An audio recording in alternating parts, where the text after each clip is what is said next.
اے مسافر بے کفن تو خاک پر حسرتا، میں مسافر شام کی ہوں دشمنوں میں بیردا، الوداع الوداع الوداع۔ اچھا، یہ جو مصرع ہے نا کہ حق بات تم کہو تو تمہاری ہے کربلا، واقعاً کیا آفاقیت ہے اس میں؟ کیا فقط مسلمان کے پیارے ہیں حسین؟ چرخ نوع بشر کے تارے ہیں حسین، انسان کو بیدار تو ہو لے قوم پکارے گی ہمارے حسین۔ اور کسی نے جوش کو جواب دیتے ہوئے یہ کہا کہ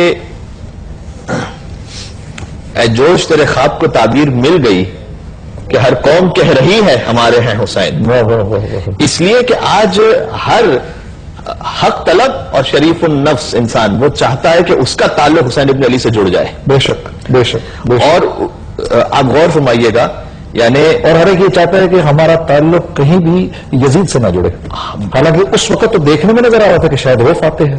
اچھا اس کی جو طاقت، اور دیکھیں فرعون تھا نا، اچھا جب فرعون تھا اللہ سبحانہ و تعالیٰ اگر اسے چاہتا تو فوراً ہی اسے اگلے ہی لمحے جیسے ہی اس نے خدائی کا دعویٰ کیا تو غرق کر دیتا، ہلاک کر دیتا، لیکن یہ سنت پروردگار نہیں ہے، اس لیے کہ انتقام لینے کی جلدی اسے ہوتی ہے جیسے اپنی حکومت چھن جانے کا خوف ہوا کرتا ہے۔ بہت اچھا۔ ٹھیک ہے، تم جتنا ظلم کرنا چاہتے ہو کر لو، قرآن کریم میں بھی ہے کہ انما نملی لہم لیزدادوا اثما، کہ ہم تمہیں مہلت اس لیے دے رہے ہیں تاکہ تمہارے گناہ اور بڑھ جائیں، تمہارا ظلم پورا اشکار ہو جائے۔ تو سید الشہداء علیہ السلام کی سے بہت خوبصورت بات کہی ہے کہ کربلا میں ظالم ظلم کرتے کرتے تو تھک گیا لیکن مظلوم صبر کرتے ہوئے نہ تھکا۔ بہت اللہ، بہت ظالم کے پاس آخر اب گنجائش کیا بچی تھی؟ 6 ماہ کی شہادت کے بعد کیا گنجائش بچی تھی کہ اور آگے ہو سکتا تھا؟ علامہ ذیشان الجوادی صاحب علیہ مقام، ان کی بڑی خوبصورت تعبیر ہے، صبح عاشور سے عصر عاشور تک شہادتیں جو ہوتی گئیں اس میں بزرگ بھی تھے، بچے بھی تھے، جوان بھی تھے، اصحاب بھی تھے، آل رسول بھی تھے۔ یہ جب سب شہید ہو گئے تو ایک طریقہ کار ہوتا تھا نا زمانے سابق میں کہ جب کوئی خط لکھتا تھا تو اس کے آخر میں ثبوت کے طور پر اپنی چھوٹی مہر لگاتا تھا، ٹھیک، تاکہ یہ پتہ چل جائے کہ یہ خط اسی کی جانب سے ہے۔ ٹھیک۔ اب کربلا کی شہادتوں پر ایک چھوٹی مہر کی ضرورت تھی، تو حسین 6 ماہ کے علی اصغر کو لے آئے اس چھوٹی مہر کی صورت میں کہ دیکھو یہ خط پورا لکھا جا چکا ہے، خط شہادت، اس پر مہر ہے حسین ابن علی کی جانب سے شہزادہ علی اصغر علیہ السلام کی۔ اور اس قربانی کے بعد جو آپ نے سوال بھی کیا کہ آج ہمارے لیے کیسے درس ہے، دیکھیں جب حق کے راستے پہ چلتے ہیں نا تو سختیاں تو ہیں، مشکلات تو ہیں، بقول شاعر کے یہاں دست و پا کٹیں گے یہاں جان پر بنے گی، یہ محبت علی ہے کوئی دل لگی نہیں ہے۔ یہاں پر اہل بیت اطہار علیہ السلام کی جب محبت کا راستہ ہے تو اس میں مشکلات تو ہیں، سختیاں تو ہیں، لیکن اس سختیوں کے بعد سید الشہداء علیہ السلام کا جملہ کیا ہے؟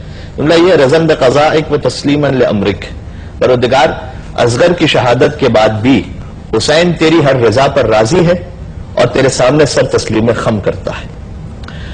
یہ وہ معراج ہے کہ 6 ماہ کے بچے کا لاشا فضلو بحتفل من الاذن الى الاذن مختل کا جملہ ہے کہ بچہ ایک کان سے دوسرے کان تک ذبح ہو چکا تھا، اس کے باوجود یہ جملہ کسی معجزے سے کم نہیں ہے، قسم نہیں معجزے سے کم نہیں ہے۔ انسان اپنے اوپر ہر مصیبت برداشت کر لیتا ہے لیکن جب بچوں پر بات آ جائے 6 ماہ کے بچے پر، اس وقت یہ کہنا کہ پروردگار اب بھی حسین راضی ہے اور تیرے سامنے سر تسلیم خم کرتا ہے، یہ آج کے میرے جوان کو پیغام ہے کہ اگر وہ رزق حلال کے لیے نکلے گا نا، جب وہ جائے گا معاشرے میں کام کرنے کے لیے تو اسے ہر طرف سے شیطان گھیرے گا نا۔ جب وہ کسی مشکل میں آئے تو وہ یہ سوچ لے کہ میری مشکل کربلا والوں کی مشکل سے بڑی نہیں تھی، اور انہوں نے کہہ دیا تھا کہ پروردگار تو جس حال میں رکھ رہا ہے تو میں تیری رضا پر راضی ہوں، تیرے سامنے سر تسلیم خم کرتا ہوں۔ ہاں اس کے بعد یہ ضرور تھا کہ 7 مرتبہ آگے بڑھے، 7 مرتبہ پیچھے ہٹے، اور اس کے بعد جب خیمے میں تشریف لے گئے تو چونکہ اب ظاہر ہے کہ ہم اس غم کے موقع پر اس وقت ہیں تو یہ جملہ میں ضرور اپنے ناظرین سے گزارش کروں گا کہ جب وہ تشریف لے گئے تو سب سے پہلے شہزادہ علی اصغر پر مرثیہ خود ان کی والدہ گرامی نے پڑھا ہے۔ ایک باپ کے لیے تو پھر ایک منزل تھی، پھر ماں کی جو منزل ہے کربلا میں جو خواتین کا کردار، اس ماں نے جب دیکھا بچے کو تو ایک جملہ کہا گویا پوری کائنات سمٹ کر مرثیے کے اس میں آ جاتی ہے. فرمایا کہ یا بنیا مثلک ینحر، بیٹا کیا 6 ماہ کا بھی نہر کیا جاتا ہے؟ 6 ماہ کا تو جانور بھی ذبح نہیں کیا جاتا. یہ کون ہے؟